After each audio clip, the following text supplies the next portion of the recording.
Hello, everyone, and welcome to a bonus Sunday stream of the Amusing Panda Show, your musing and amusing source for all things War Machine. This week, I am thrilled to be joined by most of Team England Paddington here to talk about their WTC win. Oh, we got one more coming in. Hey, welcome, Jacob. Yeah, Let's start with a round of introductions. Matt Gallagher couldn't be on today, but we've got the rest of the crew on. As is Captain's prerogative, Chris, why don't you tell us about yourself and about who you are in War Machine? Okay, so thank you, Alex. As just said, I was the captain of Team Paddington. Been playing War Machine since the transfer between Mark II and Mark III. I played Gravediggers for the team, and it was my second time captaining Team England. Congratulations! What year was your first captaincy, by the way? It was last year. Last year, okay, yes. Nice. Kick ass. All right, yeah, Jamie. Why don't you? I mean, I'm sure most people know who you are, but why don't you tell our audience? Hello, my name's Jamie Perkins. In this case today, I'm just playing playing the part of a member of Team England Paddington. I'm not on this live stream as the official SFG staff member, so any views, etc., expressed today are just purely my own. But I've been playing War Machine for nearly 20 years. Been playing since sort of the very tail end of Mark 1. Pretty much the entirety of Mark II. Had a brief pause sort of during the most of Mark III, came back just before the 4th edition was released. And I've been having a lot of fun ever since I came back. Missed it a lot. Awesome. What's the origin, by the way, of Kitchen Table Legend? That's gone from a Longshanks nickname to a bit of a community meme now. So this originates from WTC 2024 last year. I have a history at WTC of sort of not really being on my game very much in previous years and really struggling to sort of hit my stride in the games. Last year, I only won 2 games out of the sort of 6-7 I played, including practices. I didn't do very well at all. And we're sort of lamenting this in the lunch queue, just in the earshot of Seth Cohen, who didn't know who I was or what I looked like, and was sort of saying, "Oh, I seem to do so badly at WTC." And he turned around and went, "Oh, I bet you're a real legend on your mum's kitchen table." And I just thought, do I tell him who I am? No, I'm not going to do it. It's funnier this way.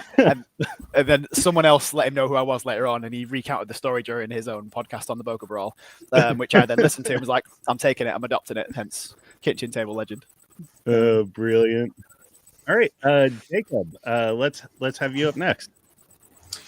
Well, hopefully you can hear me, because I've been having terrible trouble with my computer. You're coming through great. Don't worry about it. Oh, that's good. That's good. Yeah, so I think I started playing War Machine back in, what was it, the Hordes 2-player starter set that came out in Mark II, the Circle Legion one.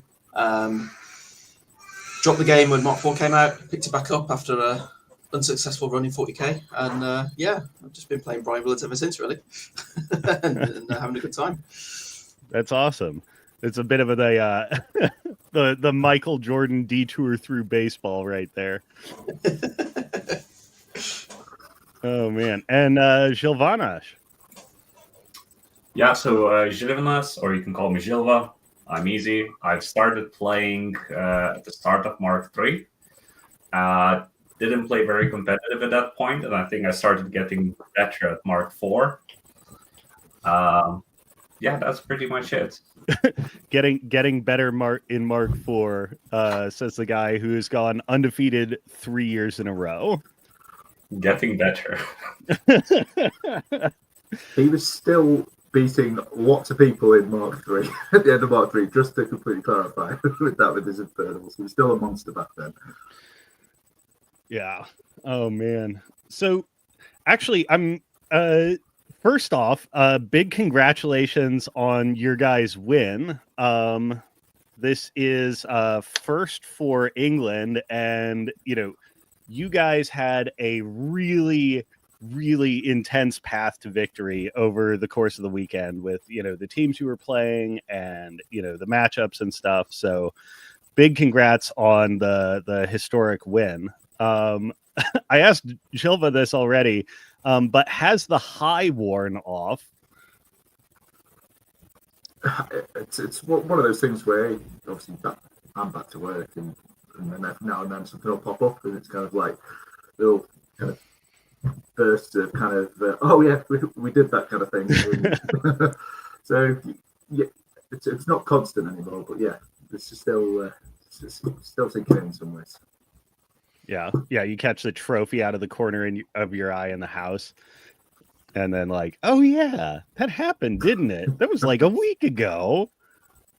Yeah, exactly. Well, I'm the one who sort of got custodianship of the big trophy with the plaques on at the moment. So I'm just like taking it to the store. I'm taking it to work. I'm in the office. It's in the back. I mean, you're lucky it's not in the background right now, just because it won't fit. But like, yeah, putting it on the seat next to you on the train. pretty much, yeah.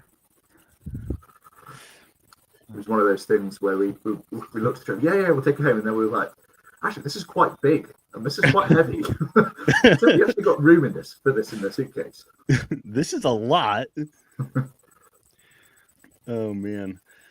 Okay. Well, I mean, since I've got you guys here on sort of a historic win, I figured what we would do is, I've been to the WTC a number of times, and one of the things I've experienced, one is that the US process has been through a fair number of iterations, but almost every other country's team selection process and how the teams come together tend to be can be quite wildly divergent. And I think at least over here in the States, that's not necessarily something people have a lot of access to.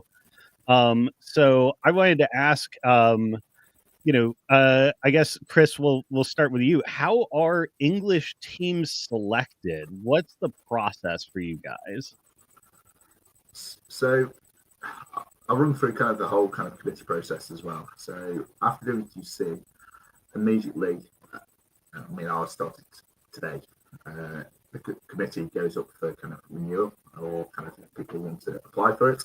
And then captains typically follows pretty quickly after that. So last year, obviously, it was quite an early WTC. So we were kind of in August. So I believe captains were selected by about November. And then by January and February, player applications open. And then obviously the captains, after the captains are associated, they are allocated as team 1, team 2, team 3, and then the captains are allowed, within reason, to pick their own teams. So all kind of players are all selections are kind of vetted by the committee, just to make sure that I'm not taking forward from best mates to WTC regardless of skill.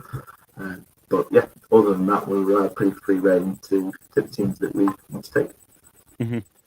And for you guys, Jacob, at what point did you know you want to go and you want to throw your hat in the ring? And for an individual player, how does that go?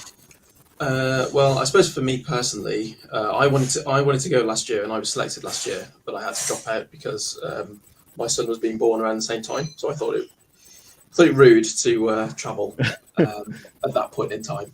But I think in terms of this year, I think certainly watching last year's WTC gave me big FOMO. I was very much like, I really want to go. So as soon as those application processes opened, I put my application in. And really, it's just making sure that I had at least a decent run of tournaments under my belt. I think I finished last year with the Welsh Masters before I kind of settled down a little bit and with the baby and so on. And then this year I kind of picked it straight back up again. I think some of the early tournaments in the UK was it the Invitational, the selection in February. That might have been the earliest big tournament. Which I think was a good chance for captains, I know, to observe players, see what they play like, what factions they're playing, whether they've got good temperament and that kind of thing. So, basically started really early on, and you just got to keep putting in good games, good showings, and do your best. Right. Yeah, I mean, one of the things that struck me, in the past, particularly about the English selection criteria, is you guys tend to be really, really heavily results driven, or at least that's from an outsider's perspective. Particularly in the UK and Europe, very large single day tournaments or 2-day tournaments. Still a going concern, big international attendance. So I mean, I get the impression that that's a big factor. Like, you got to go to the big ones like Welsh, and you got to show well. Is that still a lot of the the perspective when working on a resume or going for a team? It's an interesting. So sorry, I'll take that one. It's an interesting one, that, because obviously where Welsh and, like, at the moment, Welsh and Manchester are the two biggest. This year we've got quite a few big events coming up, but they're kind of not in great spots for WTC selection. They're both in kind of like the summer kind of time, which is obviously just before WTC. Great for WTC practice, less good kind of, because obviously you've got the January update and things like that. So yes, those numbers do come into consideration, and long shanks vanity numbers to a degree are considered, but it's knowing your players and knowing kind of their strengths and weaknesses and how they fit into the team is more of a factor for me personally when I was captain. Right. Yeah. Like the numbers do matter, but is it going to be? Are these 5 guys going to get along well? Are these 5 guys, gonna put in the work to go the distance and stuff like that? One of the striking things, like particularly last year, was WTC being in August. It was also not great that it was like the week after the Olympics, so airfare was like preposterously expensive, and like everywhere was slammed. Hotel reservations were slammed, but that short practice, like, run-up season really caught, I think, a lot of people flat-footed, versus this year you guys were on a much more traditional timeline, and having, a sort of full season to really practice all the way and to really work out the kinks in, lineup and, like, make good metagame calls, etc. What do you guys look at for, like, a faction lock-in date? Like, I guess I'll throw this one to Jamie. Like, when did you know you were set on your faction, set on your pair, and, like, was there any last minute, like, hesitation or change up to adapt? Yeah, so we start talking about faction kind of as early as humanly possible. So even from the point when Chris is sort of early contacting us in terms of whether we're potential players for the team, it forms part of that early conversation in terms of what are you playing at the moment, what are you considering playing, what are you open to. You might end up with a situation where you've got 2 players on the team you really, really want to have, but are ultimately considering the same or similar factions. Now, for me personally, I knew I wanted to jump onto Shadowflame Shard kind of about a week after the WTC last year. I had a lot of fun playing Wintercore, but I kept looking over at the Shadowflame Shard players going, they're having a lot of fun. I want to try some of that. And previously being a Legion of Everlight player, it felt like a sort of natural evolution of a play style that I already was quite familiar with and had a lot of fun with them. So I kind of had a really early idea that I wanted to play Shadowflame Shard for a long period of time from kind of the end of the last WTC. So I've had just over a year's run up at the army from a standing start, and have been playing a couple of different warlocks, but mostly sort of Kyrex and Shyrus, and a couple of different like experimentations. But I kind of figured out early on that they were the ones I was the most comfortable with. So for me, I was locked in quite early. But I don't know if I'm a sort of a typical case, as you'll sort of go around the other members of the team. I'm sure Silva was pondering for a long time whether he was going to play Zathroth or not. But I knew they were kind of a good lock-in for me early, and I understood that the sort of the meta was responding to things like the Shirus and the Trichimerics, and there were going to be answers to that. And my answer to that internally was I'm going to try to stay one step ahead of that and understand what the counters are, and try to see as much as possible how I can sort of move beyond that. And otherwise, just trusting the team format, just to understand that there's going to be matchups I'm going to need to dodge sometimes if people are sort of hunting my kind of lists down. But I don't know if mine's a typical experience. Right. Well, it's interesting, and that's one of the things when I was talking about that with some of the folks on this side of the pond, looking at and analyzing the results from the WTC. One of the things that stood out to me on your guys' team, and I advanced this thesis on that stream, is that you guys were actually running pretty strongly counter metagame armies. In a variety of configurations, and I'm curious how much it was sort of explicit thoughts going on, like okay, the defense skew metagame has had enough maturity to start to be solved against, around this time in the USA, like a few weeks before the WTC, Las Vegas Open had a bunch of Chimera players. They were almost all running trikes in both lists, and armies with very similar styles. Defense skew was still really common. Jamie and Gilva, particularly for you two, there were a lot of calls in those lists that I think did really well into this much more mature metagame where a lot of these answers had been figured out. Particularly like the Kyrax list you were running was like, did this army get lost from last year? But it turned out to be like exactly perfect for where the meta was. Like interesting how that came around.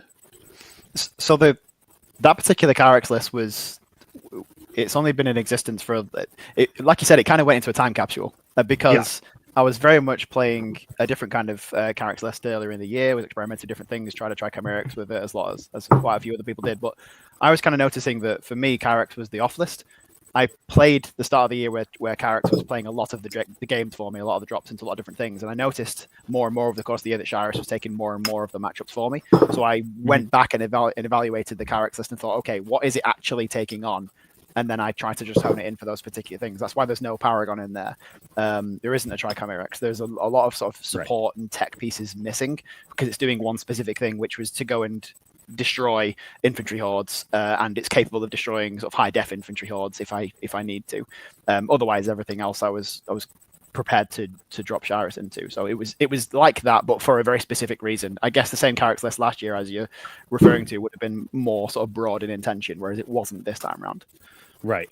Well, I mean, one of the interesting things about the Shirus list too is that is also sort of different from the norm. A lot of trike lists can be very, very tight on points and therefore like quite low on activating modules, often easy to attrition out of the game. And so you don't often see expensive models like the Wyvern, but particularly watching your game in the finals, it was really interesting, to see how well these two models that often don't get taken together do play together, and that you somehow managed to have massaged the points to just be there with scenario sustain despite taking two pricier pieces there. Yeah, also again that last piece fell into place. It was just prior to the Welsh Masters. I was playing. Most of us played War Table Digital Leagues throughout the year from different practice. So individual leagues. There was a digital team league we played earlier in the year as well, and just keeps the sort of the regular games coming in against different varied opponents. And I got matched into there's a specific Chimera mirror match against Nicholas Lawman, who played on the Norwegian team, and I've played the Chimera mirror before, but he was very experienced in playing this. So he had more experience at the time of playing the Trichimerics mirror, and if you just having those two pieces settling against each other, it's really difficult to break that standoff because they're both capable of killing each other in melee, but it's really difficult to force one of them to be in a position where the other one can charge at it. So it ends up being this sort of really difficult, horrendous standoff where you're trying to sort of shave off each other's flanking pieces and things like that. And I just finished that game. I lost that game. He won that one, and And I just remember thinking, I need another piece that can threaten a Trichimerax and have a similar level of damage output and overall give me more options in that regard, and which is where the Wyvern came in, as it's another piece in the Chimera's arsenal that can threaten a Trichimerax from full health and nearly kill one a lot of the time. Mhm. And then I tried it, and the more I tried it into different things, the more I was like, no, I'm preferring this. This is the style that I need. We're noticing with Old Umbre and some other bits and pieces that there's, as you said, armor skew starting to come back into the game. I really enjoyed having that sort of immense amount of damage output in one place in sort of that high concentration. But yeah, so it only settled for me in about sort of like 2 months to go from WTC, but it just ended up feeling like it was the style I was already trying to make happen, and it just really helped it sort of fall into place for me nicely. Mm-hmm. Yeah, that's really cool, and I think that's one of the things that bespeaks a team that is going to do well is that very, very thoughtful, very specific, like going out and targeting matchups. Like, okay, this is the dynamic that defines the game. How am I gonna beat this? Kicking over to Gilles, I want to ask you, because you were also running really unconventional stuff. I mean, I compare your list to somebody like Justin Dew on USA Condor, and I would say Justin was more or less running the meta list, the meta pair for Infernals, and he was extremely practiced at it, did very well. You were running extremely unconventional by metagame standards. Talk to me about what's going on with your pairing and how that developed for you. I mean, also at what point did you make the call, I'm going for Infernals? Because I think you were on them last year, right? And then you were talking about switching off, looking at new factions, and came back to Old Reliable, right? What was the process there? So we'll start with the Infernal choice. It wasn't my choice; it was Chris's. So it's like, sure, let's see if Infernals are nerfed in January, and as you expect, they haven't been nerfed again. So I was like, wow, I think someone is trying to tell me that I should keep on playing Infernals.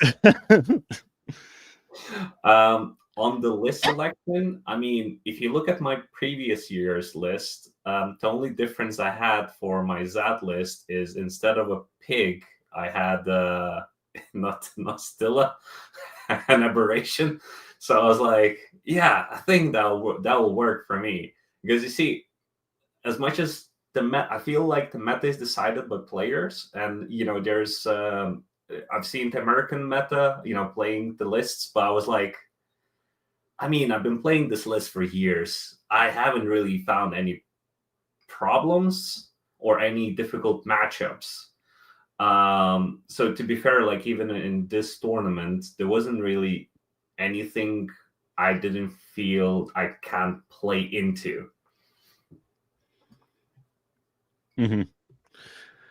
What I mean, you also, I think Infernals does have some quite challenging matchups that are out there, but I think a lot of I think the particular configuration of your Zadaroth list, like going for the Colossal, going for Nostilla and Aberration, and not leaning particularly hard into the feat, but more like, we're just going to play some fundamental game situations, and I'm going to use these pieces that are all the time difficult to kill to just lock you out. That was really putting people in. That's exactly it, Alex, Cosma. It's because like when I looked at the American Infernal lists, I was like, right, this is like I'm gonna dominate you or I might lose, sort of thing. Like, because you're just gonna feat, and then if the opponent cannot deal with the feat, you're kind of auto win, right? And that's the way I saw it.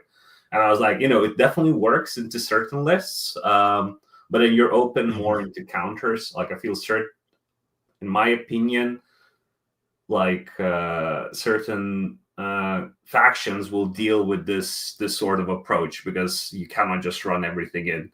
And because I'm used to playing Colossals, and like the 20-point piece, which was the pig, or now Nostilla, and I have a Colossal, and the feat for me was never I sometimes forget to feat, because who needs a feat? But yeah, no, it's exactly what you said. The feat doesn't benefit the list that much. I'm more playing on the game, just trying to slow play it, like slow ball it, like you mentioned. Mm-hmm. Was that a conscious decision in reaction to the metagame of targeting high defense, or was that a call you made early on, like just anticipating like this feat to win strategy seems neat, but it's not what I want to do with this? So I haven't really lost a lot of games with my current list in general. And that's probably the main reason. Because like last WTC, obviously in the WTC I didn't lose, but even in general games are rarely lost. And then after the WTC last year, I kept on playing the same list. And I just didn't find like a huge counter, if that makes sense. Like there wasn't some sort of list that would slam dunk the Zatter list I had. So because I couldn't find a huge counter, I've been playing the same list for almost 3 years. So I was like, what about if I played the same toys and let's see if anyone can counter me? that was all there is. There isn't some master plan behind it as well. Gotcha. Like, I'm just good at this game. Let's see if somebody can deal with it. I'm trying to figure. You are objectively succeeding, my friend. Let's kick over. I guess Chris is having intermittent. Chris and Jacob, you guys have been taking turns having computer problems. Jacob, I wanted to talk to you about jumping on Brine Bloods and sort of the decision and process there. I think talking with the faction as a whole did not score great at WTC in terms of win-loss. I have my own pet arguments about why that is. For you, what was the process of identifying going with Brine Bloods this year, and what were the considerations that informed your list? When I realized you were the only player there running surgeons, like my respect level immediately grew. Like, oh yeah, this is good. So I've been playing basically Brine Bloods for all of Mark 4, really. I used to be a Circle player and a Troll player back in Mark 2. And I don't know, something about their playstyle I really enjoy. I was running Shadow Tongue for the longest time. And I think with the advent of the Trike, I was finding that my off list, which was at the time was Ragemonger, was being played more and more than my Shadow Tongue list was. So similar vein to Jamie, where he's talking about the Kyrax and the Shyrus list. I swapped out my Shadow Tongue list, much to my displeasure, and played mained Ragemonger. It's a very similar style that you probably saw last year anyway, right. The Quartermasters and the Heavies. But I was just finding in the meta with like Gravediggers, Signar, you can get an attritional lead early on, you feat, you kill lots of models, and then you just ride the game out with your battle group. You try and get up on scenario and so on. So it was a really aggressive list. And I was having a lot of success with it. And then similar again to kind of what Jamie was talking about, it's honing that second list. And looking forward, I picked Foulblood because of things like Old Umbre was a bit of a concern for me. Long threat ranges, good defenses against things like the one at Alpha and so on. And Foulblood gave me an opportunity where I listened to your previous cast and your criticisms of Brine Bloods and the way people play them, and I largely agree in that you can't play a Boomhowler list, I don't think, and I'm not the Boomhowler's biggest fan, and stat your way out of a problem, which some people might look at Foulblood and say, well, he's trying to do exactly the same thing. He's trying to stat his way out of a problem, and I would disagree. My view on Foulblood was that the feat with the Stumbling Drunk enables you to maneuver out of your problems. So the +3 armor doesn't matter. But if you're going into Old Umbre, which was potentially a bit of a concern for us because, a lot of people were playing them into Chimera, a lot of people were looking at them into Infernals and so on. I could just present some heavies. I could present some fugue walkers that are a real pain to remove if you're not using a heavy or a beast or something. And you come in, you swing, and I move away. So that's where my second list settled in, and things like the surgeons. It just meant that I'm just layering on failure points rather than a stat check in any way. You know, you kill a couple of guys, I'll bring it back. I don't care. It doesn't matter. I'm just going to give you as many opportunities as I can to make you fail an attack, because you've got a limited number of important ones. And that will keep me in the game scenario wise. So that's kind of where I settled on pretty late with Foulblood, actually. I think I started testing him back in August, maybe. So he was a bit of a late addition. So I got loads of practice in on War Table. I tried him out. But again, I was playing Ragemonger into 90% of my matchups. So me being a little bit less practiced with Foulblood was kind of okay. And I only got the one Old Umbre game anyway, which, you know, was going pretty well for me until Foulblood died. So never mind. But yeah, that's where I am. Yeah, I did notice your Broggen list is still very much like the quartermasters and attempting to eke out and ride that early advantage. And then, you know, there was a lot of triple heavies in Brine Bloods this year. How did you find that for like sustaining momentum? Do you think, as you're, you know, continuing to look and work on your pair that there's going to be changes to the, you know, like Chum, Great Old One, Deepborn, or is that, you think, here to stay as sort of the standard model for him? I think that it's certainly in the Braggon list with the Great Old One. He probably stays because, again, things like Gravediggers, things like Signar, you know, like he just gives you a piece. I know he doesn't threat very far and he's relatively expensive, but yeah, an armor 24, you know, you can put him in a place and you can be happy that someone's got to commit to get rid of him. They can't just chip away at range. The Deepborn I like again. And Chum's a bit of one that I was surprised to see so few Chums. I get that Stumbling Drunk is a bit of a double-edged sword. It can be a liability. Yeah, it can be, but his potential output is so good in some situations. I mean, if you look at the game on stream, you know, I managed to get Muldreth out because of the Warhead and things like that. You can get onto models people think are safe or hard to get to, and while you're also just killing models at the same time, you know.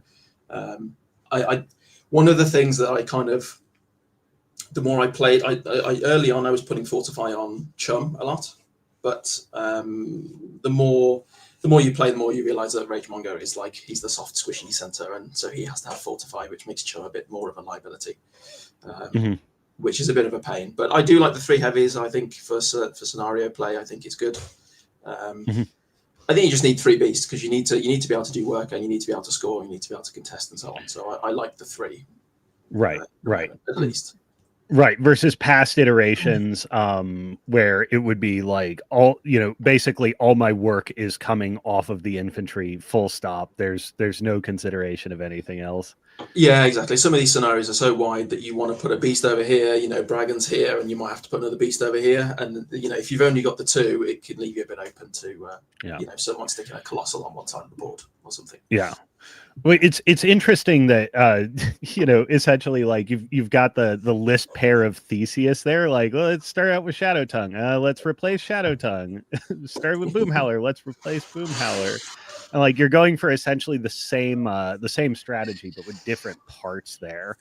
Yeah, essentially. And I kind of felt like, just to kind of go back to your original question about where Brine Bloods are, I think they're a place where nobody's really scared of them, but I think they can make lists that are tough to beat. They can go into people like Gravediggers, like Signar, and give them a really good game. You know, I don't think they're bad by any stretch. I think you've just got to build the right pair, go into the right matchups. So for a team format, I think they're quite good. Yeah. Well, and also one of the things like this has been, you know, even with the dawning of like Old Umbre armor bricks and people moving more toward armor skew, maybe making counter metagame picks or defense skew, you know, a lot of people are down on Brine Bloods in the meta, but the fact of the matter is the faction is mostly just offense. Like you're absolutely right that you cannot numbers fix your defenses. you know, with the exception of like unyielding beasts or colossal or something, like everything's just too squishy. So you have to be attack. And when your mat and POW values can be arbitrarily high, you're basically always going to be valuable as long as the metagame favors defenses. Yeah, and I think I largely agree with that. You just got to keep going with Blind Bloods, and I like the term bite and hold. You go in, you do what you can, you grab the scenario points, and then you hold on to that until your opponent has nothing left, or you have nothing left. But hopefully the former, or you win on scenario. You know, if you go up by 3 points or 4 points early on, it's really hard for people sometimes to go in on an unyielding beast or multiples and clear out the marauders and clear out the boarding crew. You know, again, lots of points of failure. You know, if you pass one of those tough rolls, it's an extra attack you wasted, and yeah, you just hold on to that lead as long as you can. Yeah. Speaking of metagame adaptations, Chris, Boom Boom and Vargas, was there a point in the year where you were considering Jake's, and when did you abandon her? So I remember when the Wednesday where McCoy came out, and I messaged one of the other Gravedigger players in the UK, Leo, who was part of team, I was going to say Excalibur's then, King's Cross, and just said, "Is it just me or is this busted?" And we both looked at it and went, "Absolutely." And majority of our reps to start with were just full on McCoy, and we were both. It was one of those casters where we found that we were comfortable with into a lot of the meta. It was just making some of those matchups better with our second. Unfortunately, I saw Leo's Jake's list a little bit too late with the 4 units of Rangers and the which would have made my Chimera matchup a little bit better. But for me, Vargas answered the mirror better for me because I preferred, because Vargas into the mirror is pretty strong, especially in the Vargas Jake's mirror, and Vargas allowed some matchups like Storm Legion to have a bit of variety. Because I was playing certain matchups with McCoy where it was a faster or slow scenario where it was a bit trickier, because obviously McCoy is very explosive. He'll have a turn where he will kill a load of stuff, score a load of points. But it turns out Rangers die really easy. They and do, yeah. This is in a lot of our practice, we were finding that, yes, the McCoy list is very explosive. It will do a load of damage. It'll score very high. And some opponents will get downhearted and kind of almost tilt. But it turns out you can actually get through a lot of it and kill a lot of it in retaliation. So it was very much trying to kind of complement it with something, especially in some of those more 50-50 matchups with Vargas, where he could hold, he could attrition in a slightly different way. So that's why I forsake Jake's. I do slightly regret after seeing Leo's list not taking it, because I came into, I appreciate that everything changes if I've got Jake's into my pair and drop Vargas once during the event. But yeah, I didn't really look at it in the former list because I've fed up playing Virus 2, admittedly, from in Mark 3. But no, it was all about McCoy for me this year. Right. Yeah. Essentially, as soon as his rules drop, you're all in on him. That's interesting. I mean, I would say at least, you know, sort of common wisdom. And it sounds like you guys had, you know, a really solid think tank where like, you know, you're not in the wilderness on this and like really sharing learnings, which is immensely valuable. You know, sort of traditional wisdom in the States is that at least for singleton events, you know, the stock standard pair is Vargas Jakes because it gives you, you know, the widest array of matchups.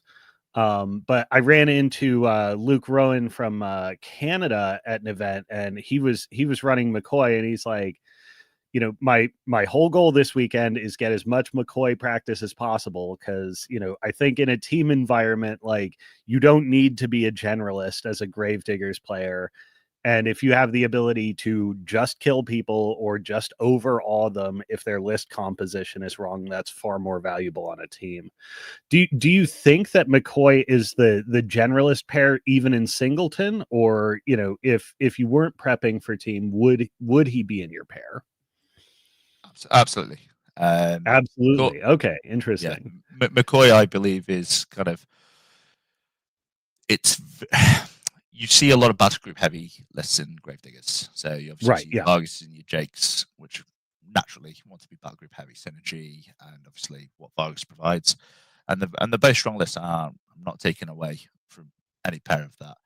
But obviously McCoy paired with either Vargas or Jakes is offering a very, very different style of list. And it's very mobile, very kind of aggressive list, whereas especially with Vargas, is you're playing a very defensive kind of style of game.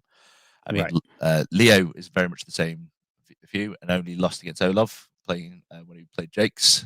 But even then, that could have gone either way. It was a slight mistake.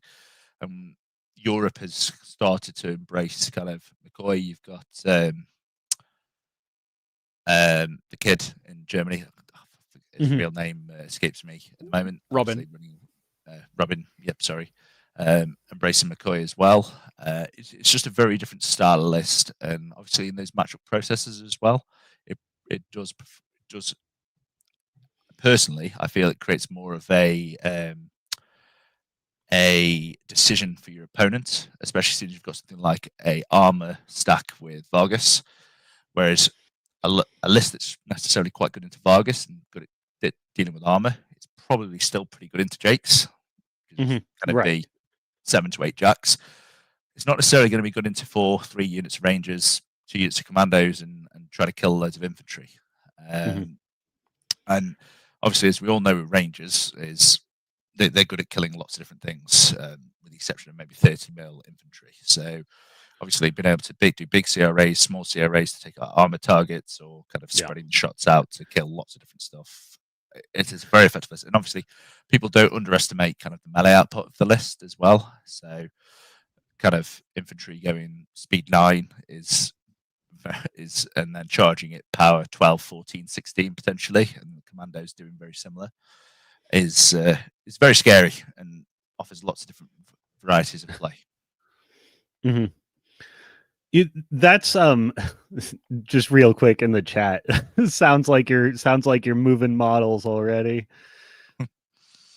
Got, Yeah, so things like obviously the feet and dash, which is a common choice with him, Mhm.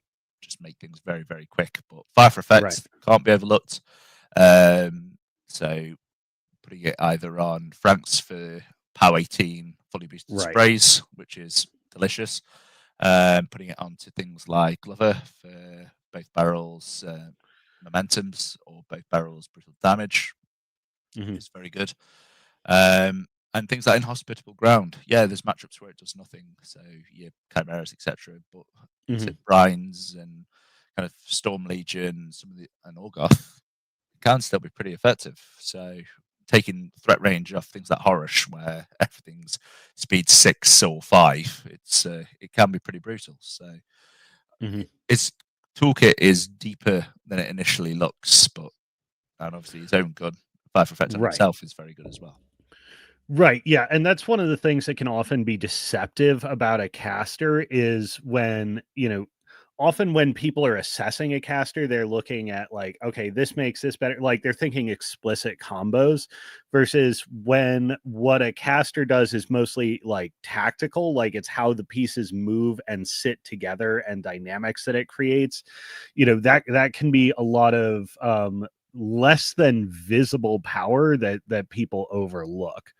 If the way you are moving pieces around under this caster creates like very challenging board dynamics, I think that's one of the you're exactly right that's one of the areas where McCoy shines. And one of the things like I enjoyed quite often creating chaos was spreading the rangers and the machine gun as far apart as you can with the repos and the positions. So a unit can take up a space of over 12, 14 inches. And then obviously they can activate from any single one of those models. So all of a sudden you can find, if you don't kill that unit of rangers or a few models, you can find rangers in your back line because you've not killed the one that's contesting the 40 mil on the left. All of a sudden it's moving speed 7 into your backyard, killing all your backyard stuff. And things like into the Chimera matchup and things like that, you can find yourself actually picking up a lot of the support stuff, which is, at the end of the day, in the end game, is they're contesting models. So just little things like that, kind of, there's a lot of nuance to it. Yeah, I would definitely say from playing both Chris and from Matt Gallagher, who can't join us on the stream this evening, I've very definitely learned. I don't have many flanking units in those lashes and shades, etc. Make sure you keep them, like, if they're going to be committed, make sure you're serious about it, because they're going to evaporate if you're half-hearted about it, and then they just get picked off, and that's a problem. So there was a lot of games where I learned to basically frontline with the trike like on its own almost, and the wyvern sat right behind it, and you'd almost got this sort of V shape where the flanking units are really far back, just so they don't get picked off so as easily by gravediggers and Storm Legion. Right. Yeah. Well, yeah, and it's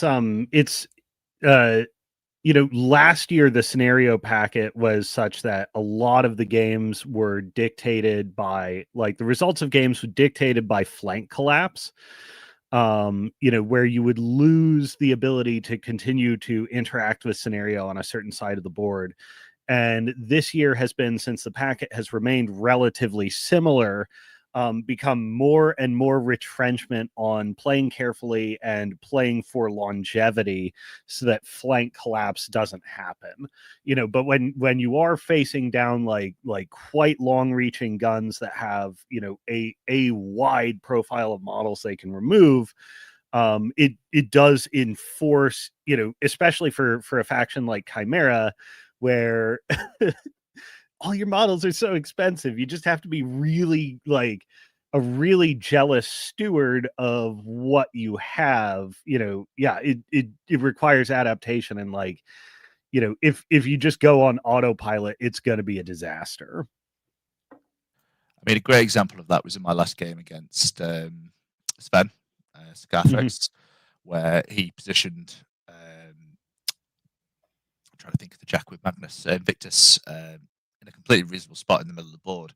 But obviously under the McCoy feet charging, and the Black 13 being able to shoot out of melee, I shot Magnus what must have felt like 5-6 inches from the back of the board, because of the way the things, charges and positioning work, and can be able to shoot out of melee. Things that shouldn't be allowed to really happen, but obviously with Fire for Effect and McCoy, just reach out and grab things and take things that you really shouldn't be. So it's quite effective. Yeah.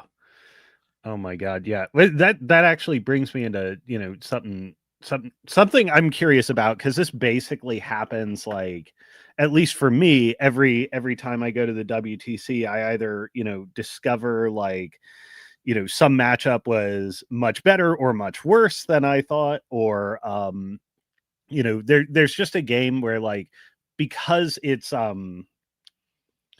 like great practice draws out greater performance in the future, and, like, the kinds of games you will get, especially if you are moving higher and higher in these WTC brackets, are, like, some games out of which the best insights are made. Like last year, discovering, like, oh, Boomhowler is, like, shockingly good in a Seraphel, and then she dropped out of the meta, but it is what it is.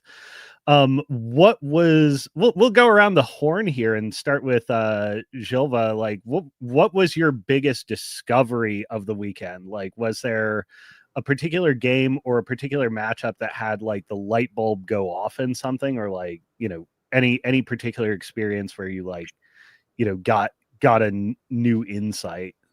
I definitely did, and it was something that was quite very interesting for myself. So as my team know, I actually like to play Zat all the way, because I hate to play Omo. Damas is something I really hate to play with. Very different game style, but in theory, I was like, I don't think Krix can crack armor. I was like, oh, you know what? Let's make this list. And my team didn't. When I said that, my team were like, yeah, it was like 50-50 sort of thing, right? Anyway, so I played like 3 games before the WTC into Krix, and I was like, I think I'm pretty okay. And I ended up playing into Krix this WTC. And guess what? Griggs do struggle to crack armor. So that was a huge thing in my head. I was like, God help me. I actually end up playing Omo this year. Yeah, that was pretty much it. The Zat was the thing is I played Zat so many times already. Like I rarely find anything new anymore. Right. You basically explored the territory you feel as far as it can go. Yeah. That is interesting. Yeah. So it's kind of heresy to say I don't think Crix can crack armor, but I mean, yeah, two games of it. And it's interesting too, because Omademos, at least the Infernals players I have talked to has often dropped out of the pair because of his inability to play scenario. But like, if you can sustain basically indefinitely against a Crix player that can't really remove your pieces or struggles to, like, that'll do it. The thing is, you don't do too much either. You just run stuff and you say, "Charge me, kill my toys," right? And like the thing is with my list, because I got 3 heavies at the start, so I usually run at turn 2. So at that moment, I got 5 heavies and a colossal and 2 units of howlers. So you run everything, right? And you're like, kill my toys. Yeah. And they will end up killing like 3 heavies, right? Maybe a unit of howlers. But at that point, I'm still left with a colossal, 2 heavies, like a howler unit and my caster, and you just attrition the game out. Right. Because at that point, you summon the 3rd heavy, and yeah, the Crix just start, they can't hit back the second time as hard. Mm-hmm. Yeah, they're killing things, but they're not killing the things that are actually consequential and on which the game is decided. Yeah, and it's the armor 23. Yeah, like I said, they'll reduce armor. Like they do get +6, well, or -6, whichever way you want to look at it. But like again, it'll kill 2-3 heavies, right? But because I still have all that amount left, I'll just kill everything else that went into me.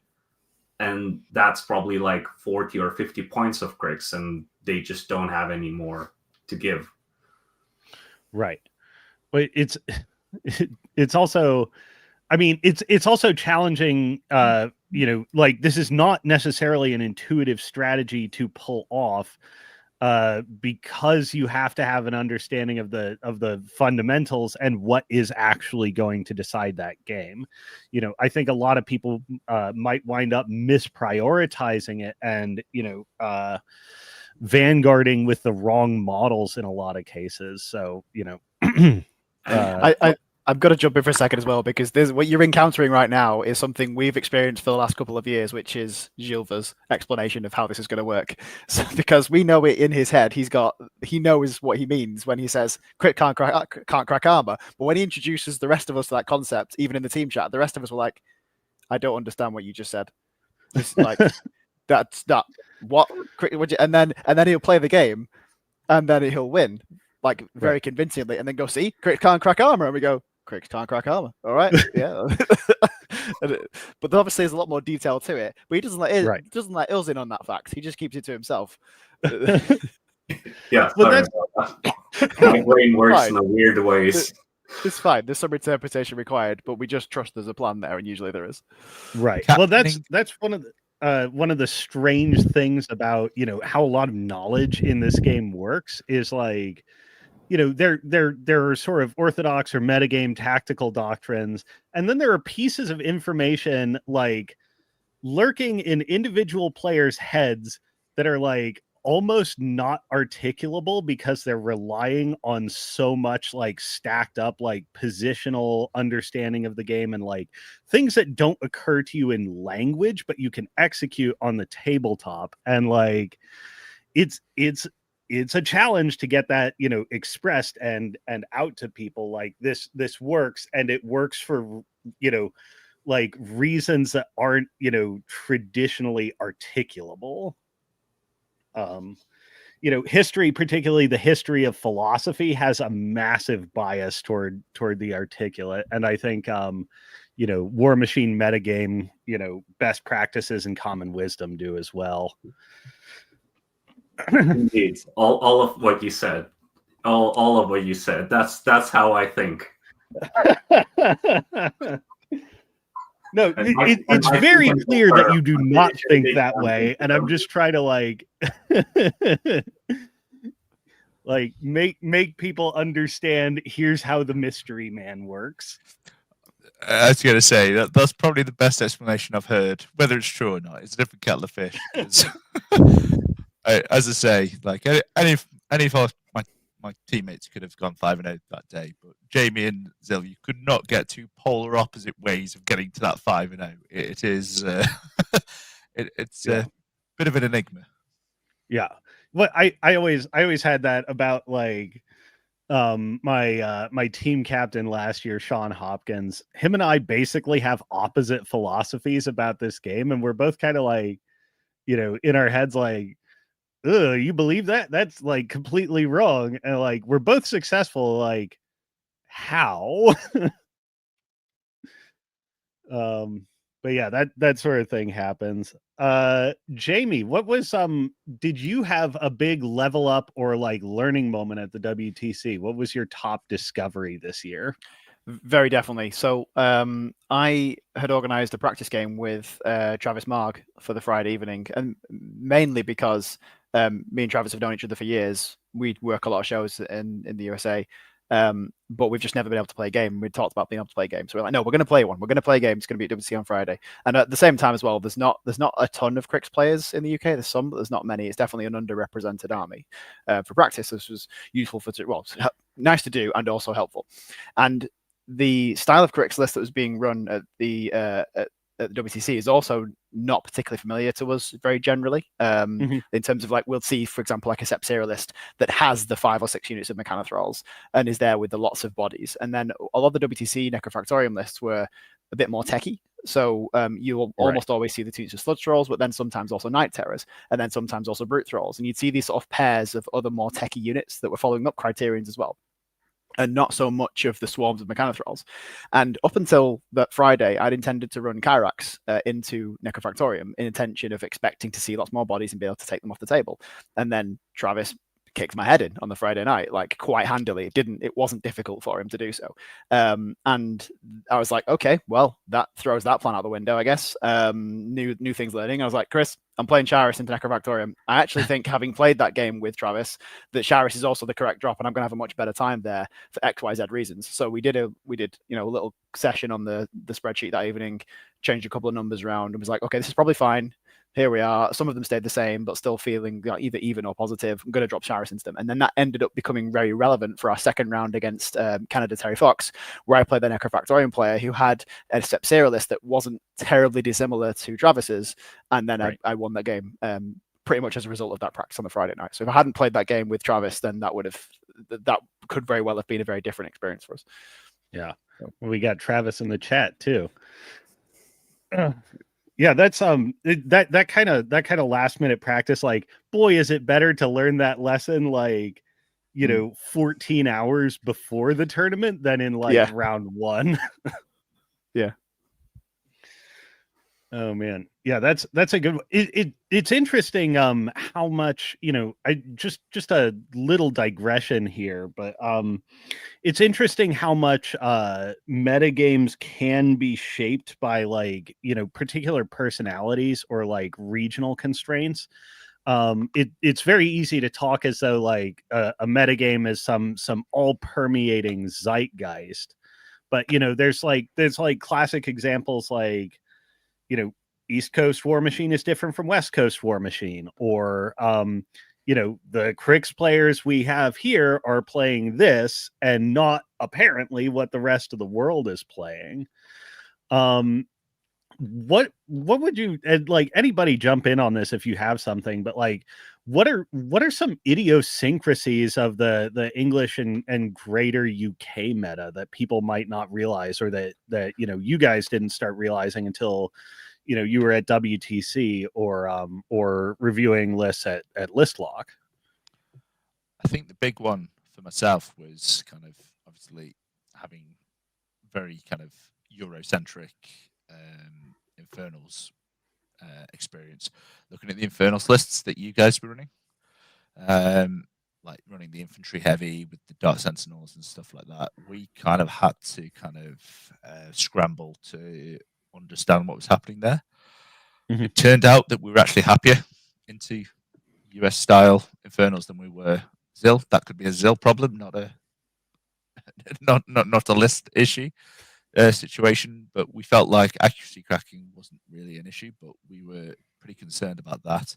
And as Jamie mentioned earlier, Crix was something we had experience into, but not to the level that we necessarily wanted to. Like, obviously, we've all played Chimera 100 times. We've all played Signar lots of times. We played Gravediggers, but Crix was a really hard matchup for us to try locally. And as Jamie said, it wasn't necessarily the kind of WTC list that we were seeing.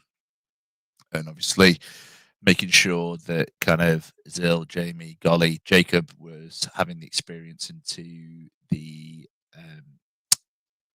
Gravediggers lists that Jake's and kind of the Vargas experience as well, because obviously the non-McCoy players was quite important for me. Yeah. That's interesting. I mean, it's always funny too when personalities shape a meta game as well. Like the dominant player does tend to set your orthodoxy or expectations of orthodoxy, and it's always funny when like, oh, our dominant player is really different from the meta game and is significantly more challenging to deal with than the meta game. And like you get a lucky leg up there. But kicking back to the learning moments, Jacob, what were there any big surprises or next level moments for you, and what showed up at the event? I think actually on the day in terms of the matchups, I think the games that I played went as I expected or had practiced. I think that the biggest kind of like learning experience probably happened pre-WTC, which I think is probably, from my point of view, a good thing. You don't always necessarily want to learn the good stuff round 3, 4, 5. And it was just learning some of those different kind of. The one was the Foulblood experience in August, kind of allowing me to have something in my pair that I was happy with instead of just a list that I was never going to play because Ragemonger did it better. And then the other interesting one, I suppose, which did help, was actually playing into Vargas a few times, because to be honest, all I've played is McCoy a million times.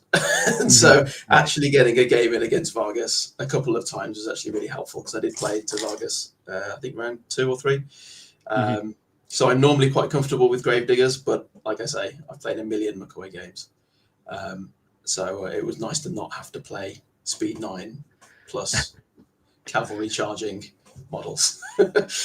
So yeah. Right. Yeah. And that was against Canada that you hit Vargas. That's right. Yeah, Canada. I think is it Jeff? Yeah. Jeff on Canada. Was that Terry Fox was the team? Terry Fox. Yeah, that's the one. Yeah. Great guy, great team. Super enjoy Jeff on Canada. Chris, how about for you? What was a lights go on moment? At WTC, previous to WTCs, actually, I enjoyed playing Vargas. We had a team practice about 2-3 weeks before WTC, and we met up, and I thought I need to get a few more games in with Vargas and actually seeing the variety of things that he can actually play. And actually, at the WTC, I found that obviously I went into WTC very confident into Old Umbre.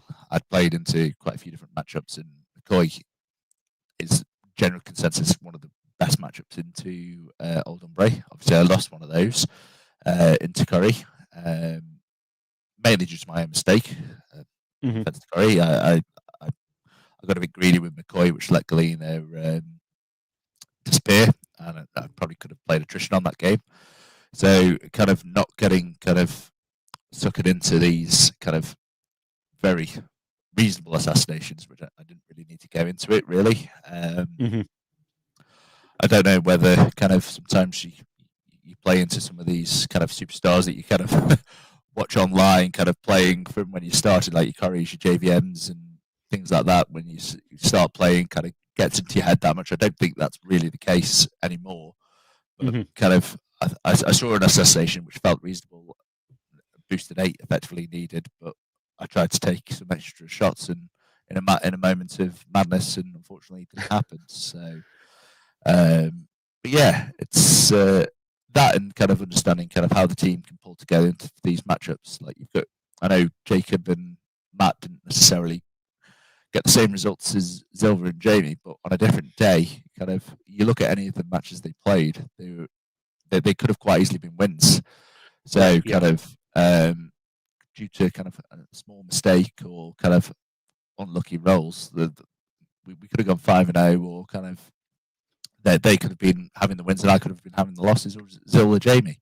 So every part of the team was a real key cog in it. So out of them all is kind of a key thing that I would take away from it, really. Well, yeah, and that's something. I mean, like my 2019 experience, like 2019, Brandon Owens was unstoppable in the U.S. metagame, and like the guy did not have a single off weekend.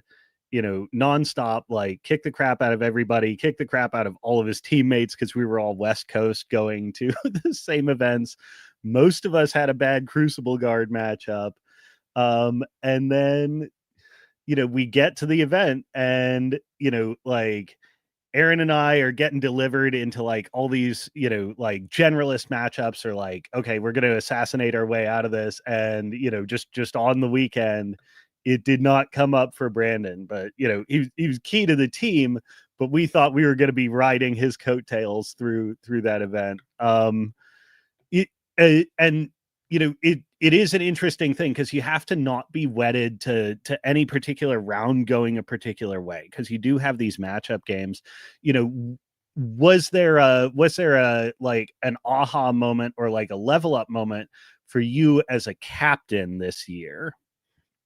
Because as you say, you can't do it without the whole team and without everybody like really doing their part. I would say there was two, really. Yeah. First one, kind of where we had the big scare in the first round. So obviously we were playing Sweden Fenris, and obviously there was kind of Sweden effectively ended up in Sweden 2, and we almost lost that. There were two old Ombre players, and basically Zil and Jacob and Matt ended up getting assassinated on kind of either long odds or not quite understanding how a certain element works, and I ended up winning with a minute on my clock. So that could have quite easily gone a different way if things had been a little bit different. And it kind of cemented in my mind, like, you can't take any of these games as a given. You have to take everyone as seriously as the one before. And that really kind of dialed me into kind of like the weekend. And then kind of also, like, I appreciate that, again, Matt and Jacob didn't necessarily have the results that Zil and Jamie had, but there were some key matchups where they pulled us through the round. So things like, as a captain, at least this is, so you had Canada, where Jacob got a clutch win kind of to help us go 3-2. And then Matt as well into, which matchup was it? So somebody help me here. There was one matchup where Matt got us through at 3-2 as well. So those kind of matches where every team player is kind of important, and in practice we'd all beat one another. We'd all have really strong matches. For example, Jacob beat Jamie at Welsh Masters with an assassination, and it's all kind of drilled down to as kind of key kind of focus points where we need to improve our game, and kind of we've really been pulling on each other's kind of skills and abilities to kind of progress that. Yeah. Well, yeah. And looking at your guys' schedule, it's like, okay, Sweden, Canada, USA, Germany, like, and most of these rounds are 3-2. That is an immensely challenging, like that's an immensely challenging path to victory. Like there are no gimmies here. and most of your guys' rounds were nail biters. Actually, I guess this is one I'll throw it out to you guys. Just bite if you have an example. Given that this was a bunch of close rounds, like what was the game where you were most like, for you personally, where you were most like, oh man, I don't know if I got this, or like I guess what was your most challenging game individually, like out of the bunch? And this record shows there were a bunch of challenging ones, but like what was the one that had you most like, oh boy? Last round for me against Kevin Otter. Mhm. Like he was all 4 of my other previous games, I was up massively on the death clock, and he was the only one who played just straight up actively faster than me during that last game, and he wasn't giving me anything. I had to work for everything. I had to give him models to get him to sort of come out of his shell with Rasik, and he was just sitting on the objectives. And I got him with less than a minute to go, I think, on the Rasik assassination. And yeah, no, I was done by the end of that game. Like if there had been a 6th game, I was spent at that point. So yeah, that was the last one. Yeah, definitely. Yeah. I could tell that one was exhausting, and like almost every time, like against USA or like you always up on time, and then that one I'm like, oh, Jamie is really far behind on clock. Like he's up on attrition, he could go the distance, but there is not the time there to do it. Yeah, no, he made me work for every model that I lifted from the table, and my out was I have to just kill his army so that I can get into the scenario, so that I can get closer to Rasik. I had to kill everything, and he just he made me fight for every step of it. So yeah, no, that was right. Yeah, and Rasik is really hard to kill if there's any component of an army around him as well. It's just obnoxious defensive stats. Shall I jump in on the next one? Yeah, go for it. Yeah, tell us about your nail biter. It was probably round 4, I think. Was it against Blake? USA. Yeah, that was you against Blake. Yeah, like I was really trying hard to get the caches to go ahead on scenario, and there was always a Nasher, there was always an Axa, there was always something stopping me from getting that cache. So it was dragging out a lot longer than I thought it was going to from early, because when the 40s went away in my game, it meant he had to swing really quite wide back into the middle, whereas I was already there. So I was glad that it kind of got down to a point where he felt like he had to commit to force something to happen, and I was able to get him, because that was a close one. Otherwise, it was going to go for another 2 or 3 turns probably, and we were both low on time by the end of that game. Yeah, that's an interesting one where you start making strategic decisions like, okay, the clock isn't there for this game to reach maturity, so what I have to do is change gears and just make it about like overextending, so I can get the assassination play that is going to take 3 minutes instead of the rest of the game that's going to take 30, and I have like 12. Yeah, and I think at the time I was a bit I didn't understand this play with Horoshk, but going back post game, I realized actually if I fail this with Ragemonger, I am within Horoshk's. Right, he made a gamble. I think I can't speak for him. I can't speak for his decision, but there was I could have easily failed that shot, failed to drag him in because his stats are good, and then and then it's flipped, and then all of a sudden it's he charges me and kills me. So yeah, it's a calculated risk, and if you're both low, it's possible you're both playing that game. Ragemonger does have the longer range to get it done. So if Blake's looking to economize on time, which I should probably ask him about that at some point, if he's looking to economize on time and say, okay, let's get that overextension, he does kind of have to take that risk. Yeah. I'll go next. So for me, It was game 3, and it was Omo into Crix, right? And I was playing into Chris, and I had the Snake and the Tormentor positioned into Aberration, and I was like, if you just come closer, I'm gonna kill that thing, and the right flank was like, it's mine, because we played best late lands. It's the one with the 40s and the 50s you double score, right? Is that the one? Yeah. Mhm. And so I was like, Oh, I'm in two the trench. fronts. Two Yeah, it's fronts. 2 fronts, isn't it? Oh, 2 fronts. Oh, well. Sorry. Look, So he yeah, doesn't that's need the to one. know the name of the scenarios if he can win them. Yeah. So, anyways, I was in the trench with the snake and the tormentor, and his aberration comes in, shoots the snake, and I was like, I should survive. Like, he has only the aberration to shoot, and not still a worst comes to worst, right? And this dice of 3, I was like, he probably hits, but who knows, right? I'm in the trench, so def 17, he needs to roll a 10 to hit. He hits the 10. I was like, boosts the damage, 666. And I was like, you serious? So I was like, okay, so the snake is on 7 life left. And I was like, oh, this is not looking good. And then Nastila comes in. I was like, well, I'm in the trench, right? So it's like she needs to hit rail. Was it a 7 to hit? I was like, that probably hits. And I was like, she needs a 10 to kill. I was like, come on, average dice. No average dice. Like, just kills the snake. And I was like, well, my right flank is gone. And I was like, what can I do now? So that was very frustrating. And then the worst I could do in that game was I was trying to play smart. I was like, I'm going to be outside of threat ranges with my stuff. And I was like, I'll feed the turret after. Yeah, like, just play smart. Like, he killed the snake. I need to be more cautious. Oh, that was such a mistake. He just ran everything. And I was like, and I just really struggled to clear his stuff. And because he was so much in scenario, I was put in this pickle, right? That I needed to clear so many points to score the 240s. And if I don't score the 240s, it was, I think, bottom of 3. Oh, no, top of 3. I was like, if I don't score all the 40s, double score, I'm going to lose. And I was like, oof.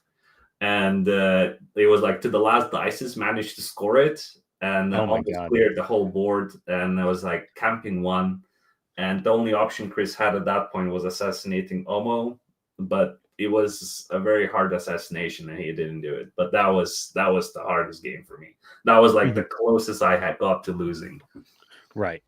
Well, and it's interesting too. One of the things that comes up in like, in things you only learn in practice is not all lists are exposed to dice in the same way, with both your armies being relatively hardy and relatively low model count, leaning into,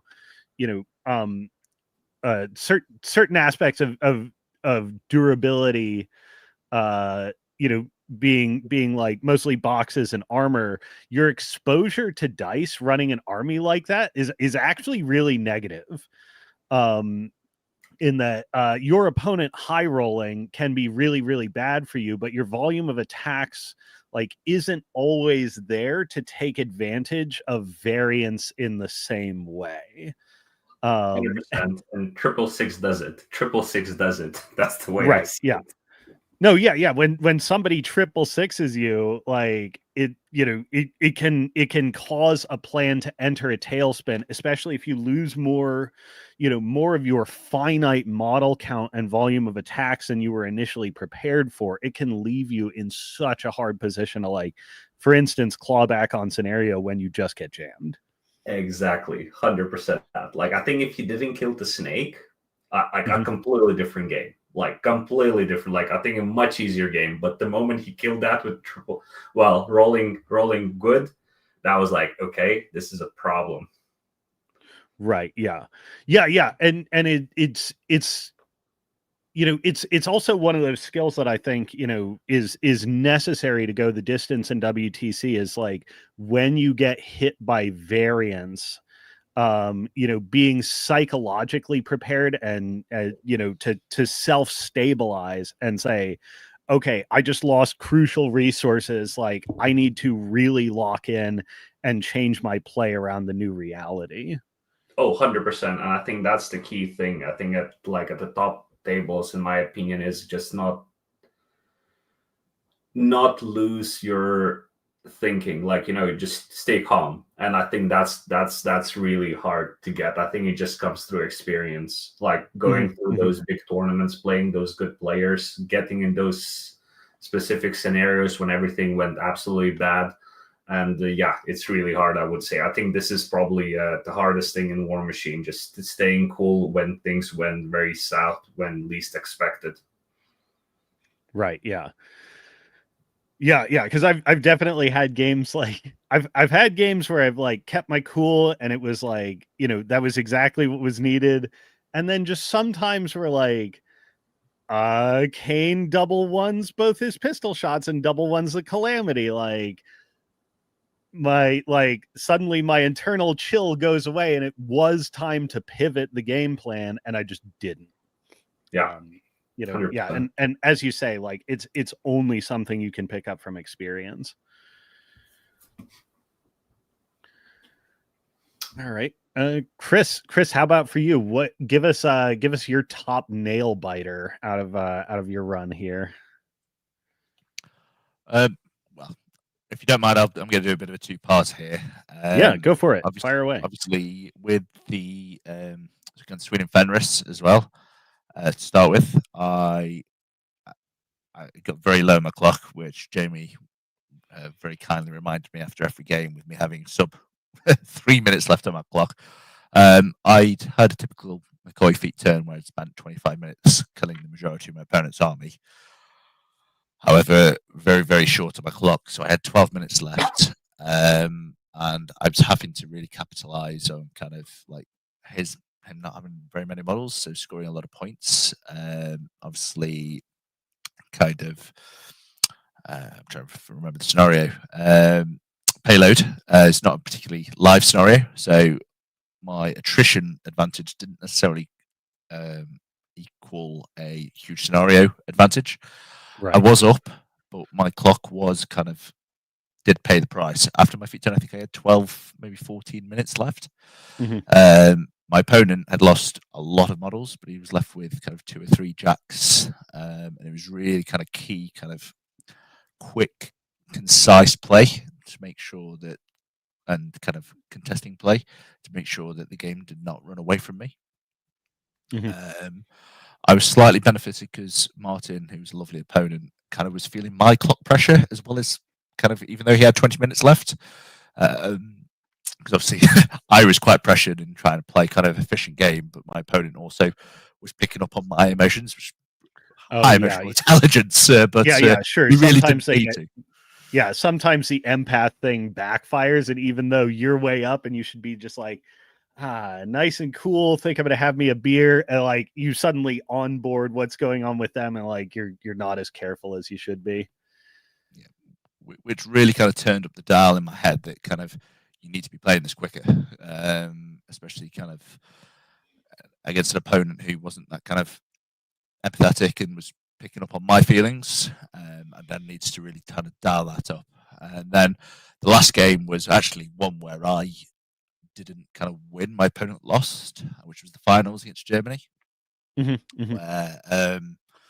I was playing against Yana and I played quite carefully, but I realized in a game where I need to kind of stay up on kind of scenario, I placed the model a little bit too far forward, which would have let my opponent Sven overtake a beast onto McCoy.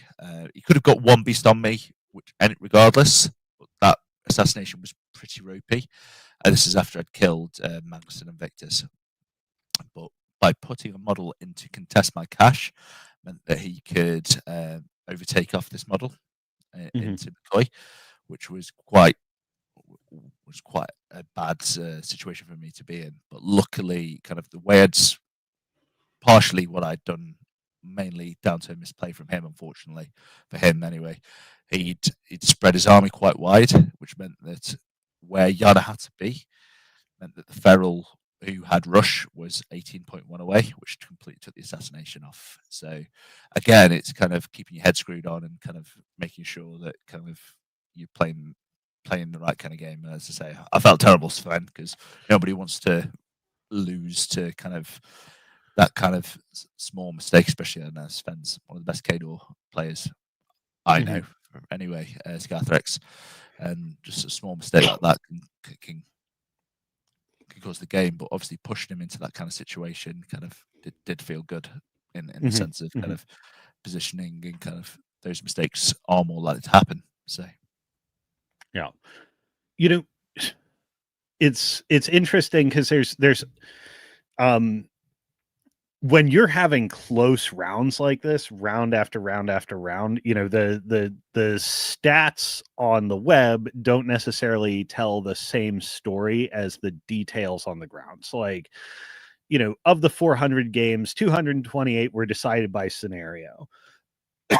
But a lot of these rounds were really pivotally decided by assassinations that went on, which disrupted, you know, what looks like normal War Machine equilibrium.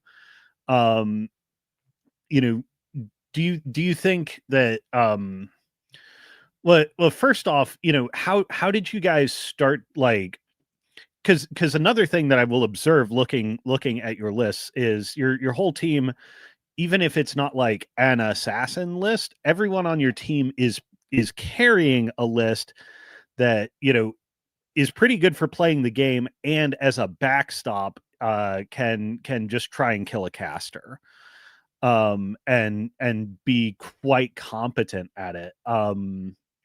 You know, did you guys, you know, were you intentionally designing for that, knowing that at some point we're going to have to flip some things, or if games get flipped, you know, we need to have the ability to compensate and pull those games in the other direction ourselves? I'm just going to jump in here just quickly. Yeah. So my first WTC was when I was on the team was 2019, I think. I think I was on England Roses. My captain at the time was Andy Garrard, who I think everyone in the UK will know as a very good player. He's a really good player, and he almost gives you nothing. You know, it's like pulling teeth playing against him sometimes. But one of the things he said to me as the captain was, you know, it's always good to have, whether it's a list or within one of your lists, a tool for assassination, because sometimes you'll go into a bad matchup in the WTC that you will lose on paper. But if you've got a way of getting an assassination, you might flip that game on its head and you might get the win. You know, so that's something I've always carried with me since 2019, is always make sure that in my list pair I have something that if a matchup comes up and I don't like it, it's not even if I go to a normal tournament, you know, I've got an option of just getting my way out of a game that I shouldn't do. So in my Ragemonger list, if I need to, I can feat, I can spray, I can just shoot lots of guns into somebody and hope that kills a caster. And I think if you don't have that in your list, from a personal point of view, you're giving your opponent too much, almost like board position, right, where they can really kind of make a bad matchup worse for you if you can't threaten their caster at the very least. So from a personal point of view, it's something I've always tried to include in a list pair. Yeah, it's interesting too, because it comes with the territory for Broggen. Like, it's just baked into him that essentially no matter what list you put together, it does have it in it to try and do that. Like, same thing with Shyrus. Like, the list is just always going to have the capacity. And I mean, you know, one of the things like McCoy, like Shyrus, like Broggen, it's baked in here. So you guys aren't necessarily telegraphing like, I don't like this matchup, I'm just going to kill you. Or even if it is a matchup that you are liking, like, you know, going through your guys' nail biters, I think tells a really interesting story with how much of a longevity game high level War Machine play turned out to be this year. That you've also got, one, you've got to have the tools, and two, you've got to have the psychological wherewithal to just pull that trigger. Because the long game pressures you on a lot of vectors that may be difficult to explicitly plan for. Yeah, I think one of the ways you can kind of typify that is that when you sort of classify it as sort of higher levels of play, and therefore it appears a lot at WTC, is that players who are more successful will more often play a longer game generally, but always, like you said, always have that capacity for assassination to fall back on. So if someone's going to play a list that is based around assassination, and they come up against someone who isn't always going to give them that opportunity, so maybe it's only like a 40-50%, but their plan is to go for it every time, then they're kind of deciding they're going into coin flipping matchups. And if you're if you're going in with assassination as your A game, then that you're somewhat at the whims of what your opponent is willing to give you positioning wise. Like if they just brick up in a corner, then you've got this assassination list that has a scenario in front of them that you're not set up to take, but this assassination on the table is 0%, so you have to just sort of play this weird other game. Whereas if you flip that on its head and go, I'm going to play a longer sort of sandpapering attritional game that's going to pressure scenario constantly, but always have assassination as a plan B, then you're set up to play that longer game turn after turn after turn. So you're going, instead of going, I'm going to go into this turn and have a 50-60% assassination chance on a good day. Instead, I'm going to go into this turn with a 90-95% chance of killing 5 points of models passing the turn. And if you do that repeatedly, eventually your opponent won't have an army left by turns or 5, 6, 7. They'll have to start throwing their caster forward, and then you're going to get an assassination opportunity just through happenstance. So I think that more experience, as you say, sort of like, I'm going to use this in air quotes, higher levels of play, that this is more common because those players are used to doing that. When these players are then coming across from different countries and meeting each other, they're all used to doing that. And so you just get these very naturally long sandpapering styles of gameplay where one player is eventually going to lose this. Ultimately, one of these players is going to lose this, and they're going to be forced to play more aggressively towards the end and go for an assassination. But their game plan from the start is usually to try to be better at sandpapering away the opponent's army than they are. Right. I don't know if that made any sense. Was that just a ramble? But no, it did. I mean, it's highlighting, like, especially the higher up in the brackets you go. The game does have a tendency to favor very meticulous, very conservative play. And what's interesting is, like, okay, most of the games were won on scenario, but a lot of the rounds were broken by assassination. And what's hidden underneath all of this is that a lot of what's driving that round breaking assassination number is actually clock. Because if you're playing, in the way that is most inherently rewarded by the game right now, both, like, one or both players are going to be threatened by, this inanimate object sitting off to, your right or left hand side. And you need to be like knowing, okay, longevity, now I have to beat the robot, not just my opponent, because otherwise it's going to beep at me and I'm going to die. And it's interesting too, just in play dynamics, and why sort of planning for assassination, like, as your A game, has not really been the strategy. Is the early game, it's possible for most casters to be maximally secure. It's really, really rare that you have a game where, your caster cannot be in zero danger, unless you decide to put them in danger. But the longer that goes, like, the less pieces there are, and the more you're, intruding into, one another's board sides and just, like, taking away places to stand.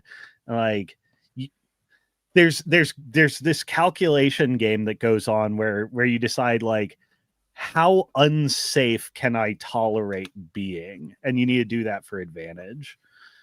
I mean, like, an example, like fusing two of these sort of pressure points together. My round one last year, I was playing a German player, Big Pig, and, like, some other models. Like, I was setting up on him with my dire troll, and just through a confluence of dice, two of these dire trolls that were approaching Big Pig get ripped off the table, like, way sooner than they should have been. I'm like, okay, I can't really, like, win this game on attrition unless I change things.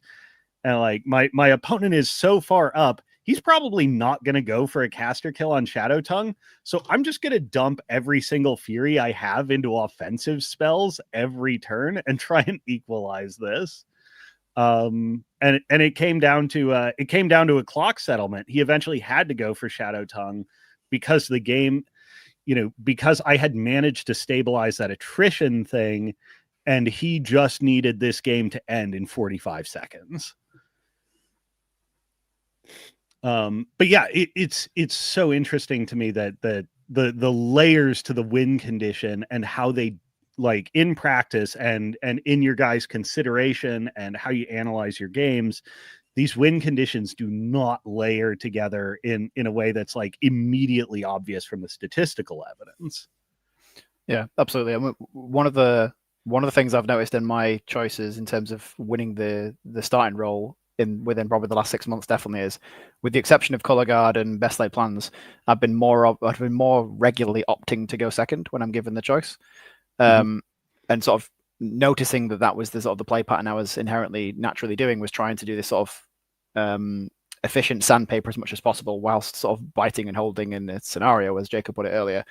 So I was opting to go, okay, well, I'm going to go second. I'm going to have choice of side because I'm making that relevant every opportunity.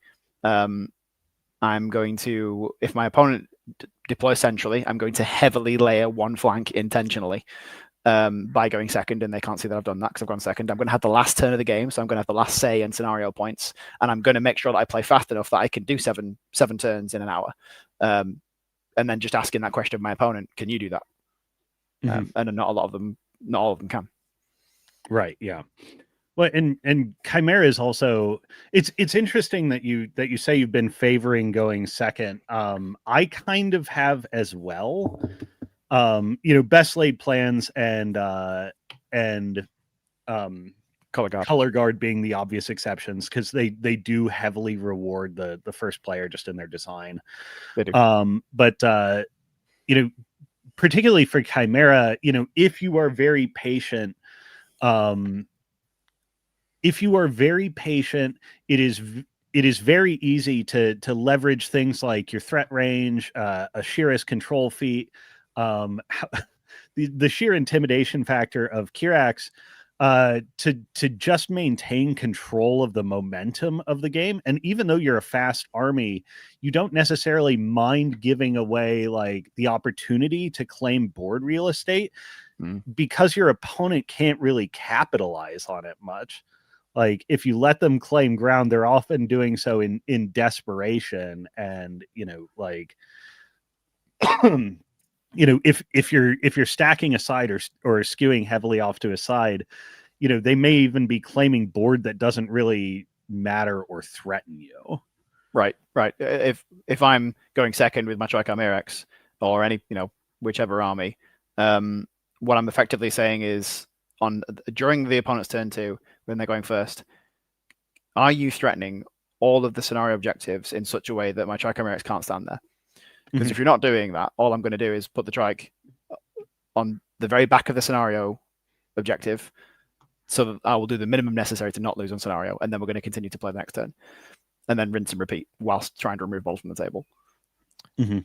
It's interesting as well, because Jamie and I, about 2 months out from WTC, had McCoy as kind of an unfavored matchup into kind of Shirus, and we played it more and more and more, because in some circumstances I have to play that matchup, and we found it became so nuanced on kind of this positioning kind of game, and kind of I think at one point we were considering doing like several different grids for different scenarios, different terrain layouts, and it was going into the 9th, 10th level, because we were finding that we were getting ourselves into situations where it was feeling like it was coming to either an assassination or borderline unplayable for the other player. But it was so nuanced. For example, certain scenarios and certain table types were just making such a difference in who went first and who went second. Yeah. So it's really kind of understanding the matchup and how kind of things work. Because with McCoy, obviously, he can be so far up the board turn 1 that can Jamie afford to let me have turn 1 to play his normal game if he can? And these situations were such an interesting kind of meta game that we went through in the last couple of months, where we almost sort of got to a point, didn't we, where we're looking down at a table, the models are out, we look at the scenario, and then we do the first turn roll, we see who's winning and go, well, game to you. Yeah, I think those two are quite bad for that, Shirus and McCoy. So a similar situation with myself and Matt, where with Matt we had a certain joke about Calder's skill check, where if he won the roll off, then he passed it. If he hadn't, he failed it. And that was an in joke with the team, especially when I was playing Matt a lot with McCoy into Kelder. That was a prevalent joke throughout practice throughout the year. Man, if I go back into Storm Legion, I'm going to have to pick that up as slang. Like, all right, time to roll for this Calder skill check. Oh man, wait, it's interesting what you guys are talking about, and like, one when you're going into when you're going into a tournament and like really looking to win it, it often behooves you to have the matchup you're playing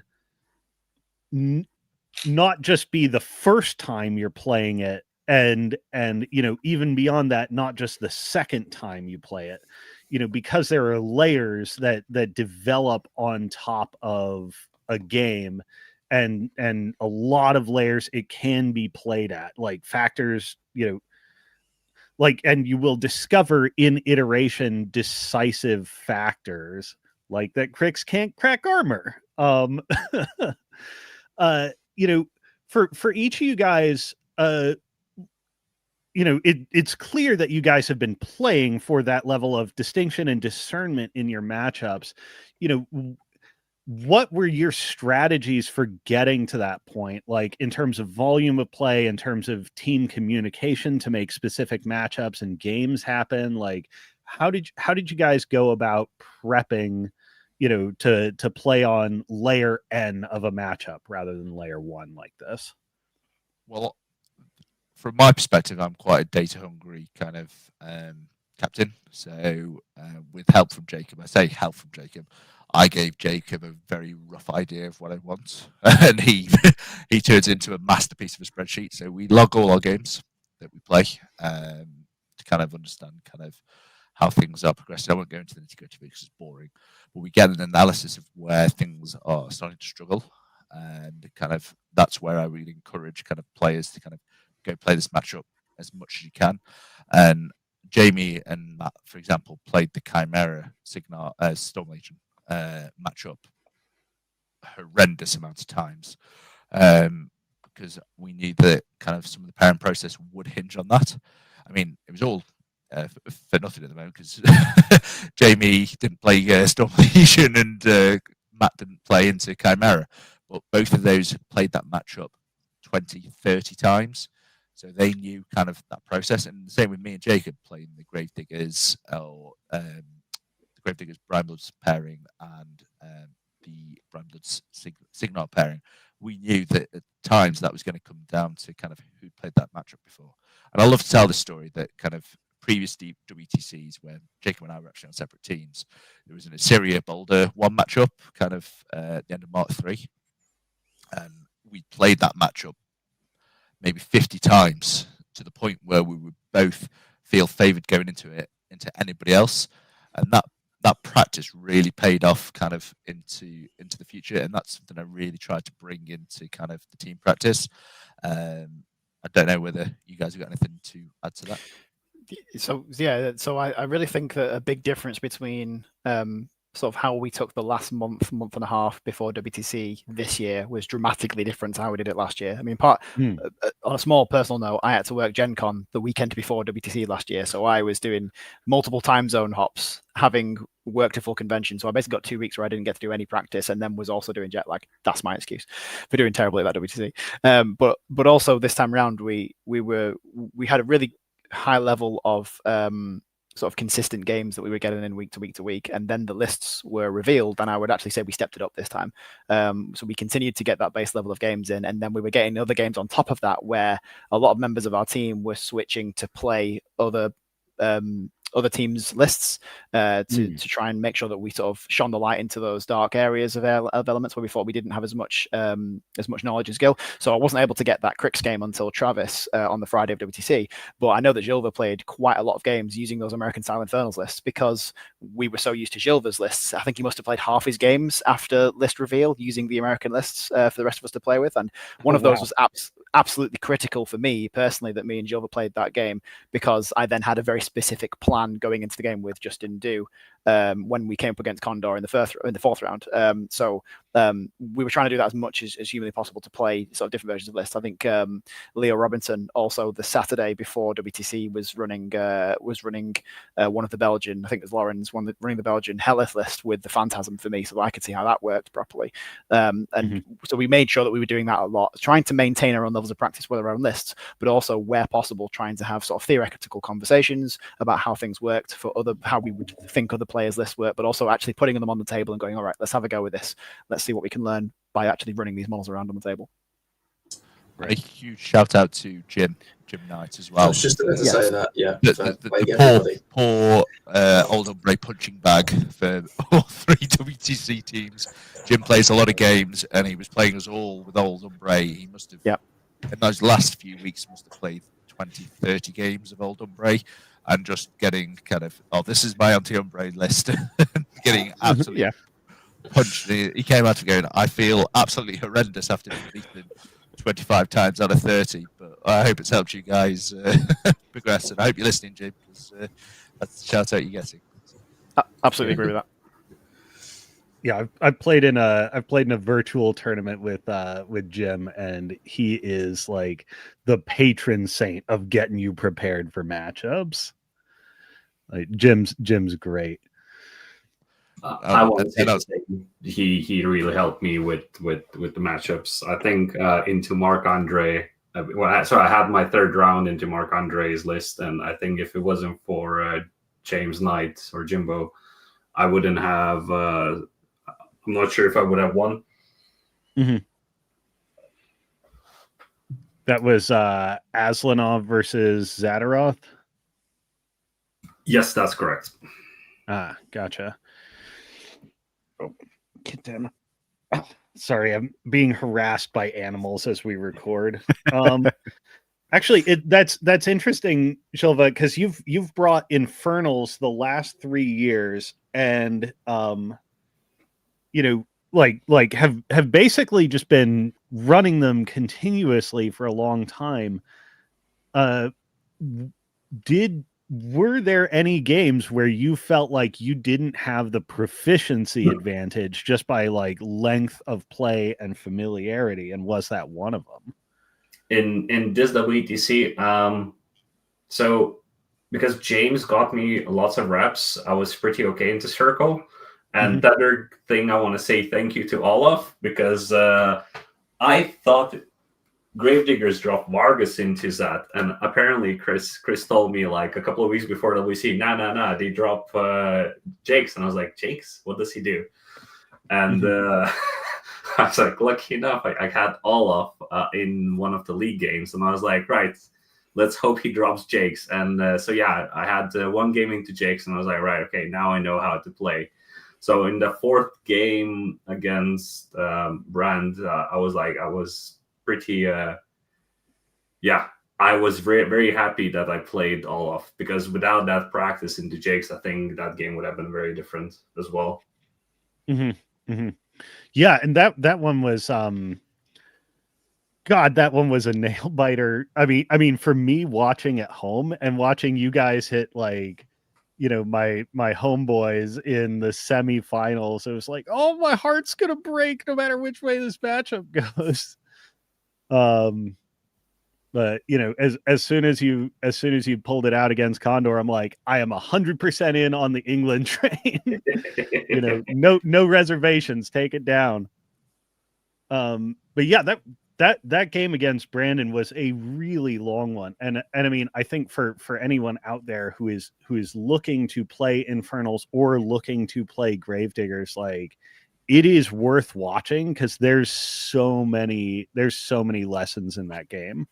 No, I think that was a very beautiful game. Like, I really enjoyed it. That was probably, like, from enjoyable game wise, that's probably the most enjoyable game. It was very clean, very like just picking one piece at a time, like very slow. And I think at that level, that's what you expect most of the games to go, really. Yeah. Well, it went all the way to clock. We got a wild Jim in the chat, by the way. So it sounds like he's heard the love. Great. He is a good guy.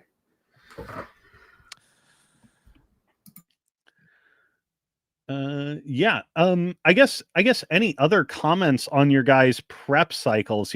I'm just trying to pull from my own experience and sort of what I've looked for in the past. Is there anything else you guys credit in particular with giving you the background and preparation to go the distance? You go, Well, Joe. sorry, go, Jacob. I was just going to say that there was a lot of work done by Chris and various members of the team when they were available, but mostly Chris, in working out our matchup grids, and then who to drop was really key, and really going through the whole. Okay, then they drop X, then we drop Y, Z, and blah blah blah. You go through the whole process. What does that look like? Okay, what if we do this, and what does that look like? And I think. There was a session, what was it, a week before WTC on a few of those teams that we'd identified as strong and had tricky matchups for us. And I was only available for like an hour or so of that, but it was going through them in real detail, really kind of analysing, what their strategy might be. Who of our team do they want to isolate and give to somebody else, And a lot of that prep was unbelievably valuable when it came down to doing the matchup process. And just to back that up, there was one, I think it was against it was the last round against Team Germany, actually, that was, and I went down first, and they put we kind of had a figure in of a good idea of what they would put down against me. They put down the two teams, and we were literally like, yeah, we know what we're doing here, go. And Golly sort of went, hang on, do we not want to pause to make it look like we're thinking about this at all? No, we're just gonna make the choice. So Jacob kind of said it first, but I want to say the same thing. I think I'm also very thankful to Chris. And one of the reasons for the success is because Chris was always on the ball, always talking about War Machine, always trying to motivate the people to play games. I think he's one of the main reasons we actually won this year. Yeah, agreed. Well, thank you, guys. But I also just want to give a huge shout out to Matt. Obviously, I speak to all the players about kind of strategy, but on that session that Jacob was talking about, Jacob was there for an hour, and that really helped kind of some of the matchups. But me and Matt were up till 11:30, 12, just kind of practicing different simulated kind of pairing processes, especially against some shout outs to teams like Belgian Draft, where our grids kind of didn't seem to work, but we tried out however many different iterations in trying to get scores under 15, which is kind of how our scoring system worked, and kind of mathing through all the problems. At one point, we were playing Belgian Draft in at round 2, which I was pulling my hair out about. I mean, don't get me wrong, Canada wasn't an easy run either, but Belgian Draft, especially grid-wise and kind of strategy-wise, was quite tough. But no, I know Matt couldn't be here today, but he really helped kind of go through that process because, again, he's a bit of the veteran of the game, even over kind of Zil and Jacob, especially, and myself. But having that experience kind of in those and on that evening especially was very helpful. Yeah, that's captaining a WTC team is a lot of work, and captaining it to stellar performance is even more than that, and I think it's really a testament to the team and the community to come in and really get up under their captain, so that he can so you guys can put the W's on sheets. Given that we had a longer prep cycle this year, what do you do to combat burnout? Because if your team formation is very, very early on, it's like 10 months of go mode. Did that ever come up for you, or was it just eyes on the prize whole way through? We all had our doubles. I mean, Zil surprised us all with double Brian Bloods in one of the team online practice sessions, which we thought he was joking about, and turned out Zil wasn't joking about, and I think Jacob knew that he wasn't joking because they were talking about pairing process. It was like, oh, we're playing double Prime Bloods for this event. Oh, fair enough. I mean, I think we won it or came second in that one. And personally, I didn't lock in my faction until March. So I didn't have the same process, but we were all going through a different process with pairings and things. I mean, Zilva's already played 500 games with Infernals. I don't think he can get bored at this point. He's they're that ingrained with him. And Jacob went through 4 casters, if not 5. Yeah, I think it's 4. I think a couple of hints of Bagadabuam kept on getting knocked down and saying, "You're not playing that. Go stop." I tried. But again, Jamie's focus with casters. If I get bored with this game, we have a whole different problem. Yes. Okay? right. And Matt was kind of circulating between 3 casters. Unfortunately, he didn't play his favourite wolf, but due to meta decisions, we between us, I didn't tell him he couldn't play it. I said, "What do you think is best for the team?" And he did eventually concede that Calder, Huxley probably were the pair for him to take through. So we were all playing different things, experimenting with different things, and it's something I encouraged. Is like, we don't need to look in lists at this point.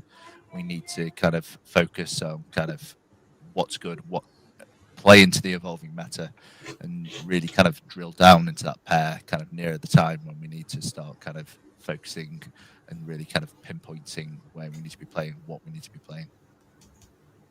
Right. Yeah. Yeah. It's interesting. Maintaining that level of fluidity and still being like, maintaining openness and adaptation, even relatively late in the process. Like I said earlier, from a construction standpoint, you guys were actually had a lot of very subtle but decisive calls that rolled against, the snapshot metagame moment, and I think it paid off for you guys. It's interesting to hear that it was still all like loose and coming together that late in the process. My general theory with all my team is they're good enough players to, as long as they're playing games, they're gaining information, they're gaining ability, they're gaining strategy, and gaining skills. So whether it's club management or kind of gaining knowledge of the matchups. So if Jamie comes and tells me, "Oh, I'm not playing this anymore," I know that's coming from a point of kind of knowledge and a point of experience. If Zilv tells me, "Oh, I'm dropping," I'm no longer playing Agathon, which he was playing at one point very briefly. I trust that he knows what he's saying and what he's doing, and we've gained information from that. So having a team of kind of like all of them being so skilled and so experienced, especially in the factions, was quite an easy transition for us to make. Mm-hmm. Mm-hmm. All right. Well, this one, we're getting close on time, so I want to ask you guys about any remaining shout outs. But just a quick personal question for me. Team England Paddington and personal discipline at the event. Were you guys one of those like no drinking whatsoever until we lose teams, or were you did you have a little sidecar with your game of War Machine? We had no rules other than for Zilver, whose constant question was vodka at every opportunity that he had, and also Zilver not breaking himself before the event. Yeah, I was good this year. You were. If you listen back to the live stream of the 5th round, as soon as the games are done, you can hear Zilver shout, "Get the vodka!" yeah, exactly. Like that's the first thing on his mind. Oh man. Oh, and we've done that vodka train on the Sunday as well. Do you remember that, Jacob? Yeah, I remember it. Oh my god. Zilver not breaking himself this year was top of the priorities, because last year he didn't know his back. Oh no, yeah. I was vacationing around Europe with him and Jan and Justin. Yeah. And every day, like Zilver was just at the hotel, like, "I'm sorry guys, my back, I can't do it. I need to save every ounce of my strength for the WTC." It's not that I was saving, I was incapable of moving. Do you remember the train ride? Yeah. Oh god, yeah. I will remember it for the rest of my days. Horrible. Oh man. One quick shout out I'd also like to make as well. I don't know how strict we are on time, but we very much had a One England kind of mentality this year. So very much broke down the barriers between the three teams, and every single England player was pivotal to kind of our success, like as practice partners, as kind of discussion. Like, I mean, we've mentioned Jim as well, who was originally Team 3 captain when we didn't have a third team. So all of them were really, really key, and we hope to expand on this year and carry on taking it through kind of from year to year. Yeah, that's really key. Like the One England thing, like it's clear you guys produce results, and like steel sharpens steel. So that's really cool to see. And I think a lot of countries that want to be contenders would do well to emulate that. Any other shout outs from the crew before we wrap up? I've got one, just for any partners, wives, anyone like that who basically put up with us playing 2, 3, 4, 5, 6 games a week for the last 9 months. I mean, could not have done it without them, holding the fort, doing whatever it is that we should have been doing instead, whatever that may be. So yeah, big thanks to those people. Mm-hmm. Absolutely. I concur with Jacob. Yeah, The very understanding wives of War Machine. Yeah, no, absolutely, completely agreeing. Not so much a shout out as I'm going to go with the shameless plug, which is that so also doing a lot of more in detailed battle reps of mine on the War Manchester Radio podcast, and I'm doing write-ups of each of my games as well, which I'll make sure I publicize for people to read if they want to. Yeah, I'm definitely going to be following along for that. That sounds great. All right. Well, I think that about wraps us up for today. Once again, huge congratulations on the historic win. It has been an absolute privilege to be going through this, your guys' process, and everything that got you there. It sounds like you really buttoned up and had this year absolutely dialed in. So massive congratulations, and super thrilled it all paid off. I see producer Keith is there in the background. Take us away, Keith.